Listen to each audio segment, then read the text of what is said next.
Want to see something crazy? You might be saying, why are we starting the episode so far in this case, 12 minutes in? That's why. It's not muted. That's how Crunchyroll had it uploaded yesterday.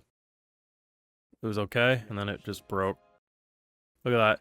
Nearly 3/4 of the fucking episode did this visually. Crunchyroll, what the bro? For the longest time, I never really highlighted this shit. The first 5 minutes, fine. 5 minutes onwards. This is what it did the whole fucking episode. It took 2 to 3 versions of it to get to the point that it was watchable. Oh no, bro. Fucking Crunchyroll sucks ass. Like, I'm not saying this man probably isn't a shitty husband, because seemingly he is. But, you know, get a fucking divorce. If you think her holding a knife means you gonna get, like, Jasoned or Freddy Kruegered, you need to be that single life. So basically, when I don't get my eggs the way I want to stab them. I'm filled with murderous fury. Yor wants to kill Loid the same way the anime community wants to put Crunchyroll out of its misery. I'm not going to directly say kill said company, because in the rare case, it seems like a threat. I don't want to get sued. Hey you, if you got this fun video, make sure you drop a like, share your support, subscribe if you're new around here, and Patreon is, of course, catch those full live reactions, so some more. I mean, it's just getting tiring, to be honest. Didn't Crunchyroll recently just announce that they were removing their free option to their site? Which, to be honest, I don't think I would really care about if the site normally worked. I'd understand the frustration to people who use it, the ad version of it. But, I would have been like, yeah, it's business. At least they have a site that works, but they don't. Like, it's not that it used to happen once in a blue moon. Like, maybe once or twice an anime season, something would break or there'd be no subtitles. And I feel like I've been saying this like half a dozen times this season alone, and that's just for the stuff that I'm focusing on, and I'm hearing about other stuff. I can literally play this episode, and 5 minutes onwards, this is what they had up initially. You may be saying, well, Brandon, mistakes happen. Absolutely. But if Crunchyroll wasn't in bed with AI right now, which they deny they are, and actually had, because this could have been a rendering error, right? Easily could have. Why did a human not skim the fucking episode? By skimming the episode, you would be able to tell that, oh man, this doesn't look right. The amount of corners they're cutting for the extra amount of money they want is just baffling. And here's the thing, Crunchyroll isn't a unique entity. Like, all the large corporations sucks. Amazon does, Netflix does. Like, the only reason Netflix is now getting into simulcasting is because they kind of had their ass under the fire enough by other streaming. So it's like, let's not like tear down Crunchyroll and be like, oh, Netflix is better. No, they're not. They're all shitty in their different ways. But all this stuff, I'm not saying we should not be sending death threats. We should not be acting like edgelords, but it should be called out that, hey, this is unacceptable. And, the issue too is that as much as people will be like, well, this is why I sail the high seas, sailing the high seas gets you this upload. The only reason the high seas had the proper upload after was because Crunchyroll uploaded version 2. And I think I even saw version 3 too. At the end of the day, though, it's not the end of the world. It's just frustratingly annoying. But Crunchyroll gathered up all the goddamn fan subbers, hired them to work for them, and now there's like no fan subbers left. What a wild turn of events.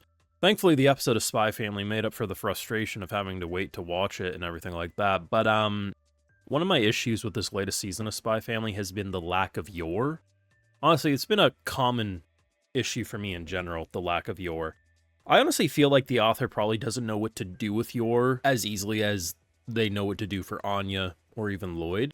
Mainly because I think it's probably more challenging to figure out ways to incorporate a killer and keep her feel wholesome. Like, when it comes to, like, her rescuing Anya or something like that, then you can have her be violent and it doesn't make her seem like a psycho.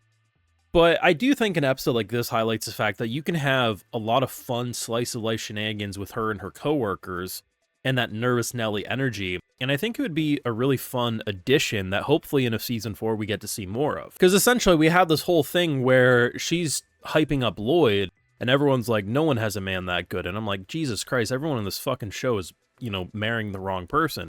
And then she goes on this whole thing about how she goes to her boss saying, I have to kill Loid.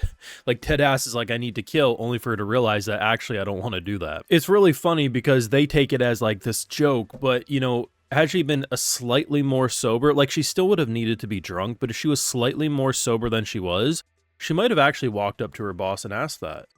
That's insane shit. I just think it's a very fun, goofy little gimmick. And honestly, the fact that she learns about how welcome home kisses are a thing, I'm honestly surprised she didn't drop the bombshell that she's never kissed Loid, because, you know, from their point of view, she has a daughter with Loid. So it would have been a very funny joke to learn from their point of view that she's getting raw dogged by Loid, but apparently never kisses on the mouth. I think that would have been a funny joke. But the fact that when she comes home, like not once but twice, the meter breaks of her being like, I'm going to ask for that kiss, but then just pretty much self-destructs is pretty freaking funny. Though I'll admit though, despite my, I'm not going to say my hatred or my dissatisfaction for Loid, I have felt like he's almost run his course in a way. And I think in terms of his main mission stuff, outside of his really good backstory this season, I think he's been mostly the same recently.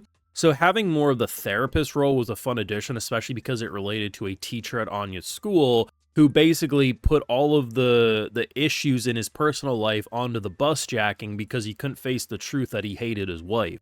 Literally everyone's marriage in this show sucks. And honestly, I wasn't sure where we were going. I was like, maybe we're going to go a full schizophrenic route and he doesn't even have a wife or something. But honestly, man, all I'm learning is that the best marriage I've seen in this show is objectively the most fake marriage in this show, which is Loid and Yor.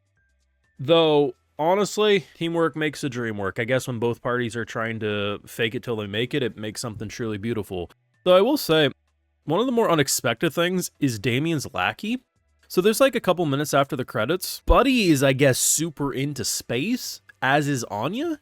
Anya just wants to live on the moon in a capsule. She doesn't care about the technicalities. This guy's like, yeah, let me talk about the SR-10,000. Like, I know all the info.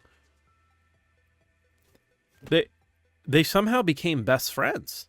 And if you really take a look at it objectively, she's now secured Bozo, who likes space.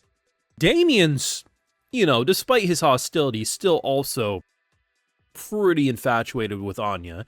Becky loves Anya. And Buckteeth over here, I don't think his opinion matters much, but I'm sure we'll get him on our side too. All in all, things are turning up Anya, despite her bullshit, and apparently the loud noises coming from the living room being flirting.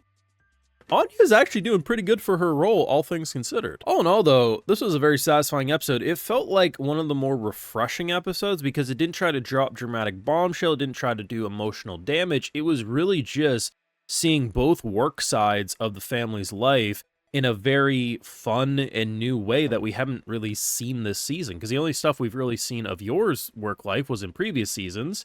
And for Loid, it was when he almost got fired because the dude tried to get him fired. So it was honestly a pretty fun, refreshing twist, and we better get to seasons 4 and 5 and get to see more of this type of stuff. Let me know your thoughts down below, though. Leave a like, share, support, subscribe if you're new around here, and Patrons, we're going to catch my full live reactions, so some more. Like I also like to give video shows to my patrons who make videos like these possible. Alright, so today we got Gaius, Shareable Cockris, Brian Misid, Waka866, Andy, Joseph, 46, Doc, and we also have Tyron, so I appreciate the support, everyone. Please take care, and you all have a good one.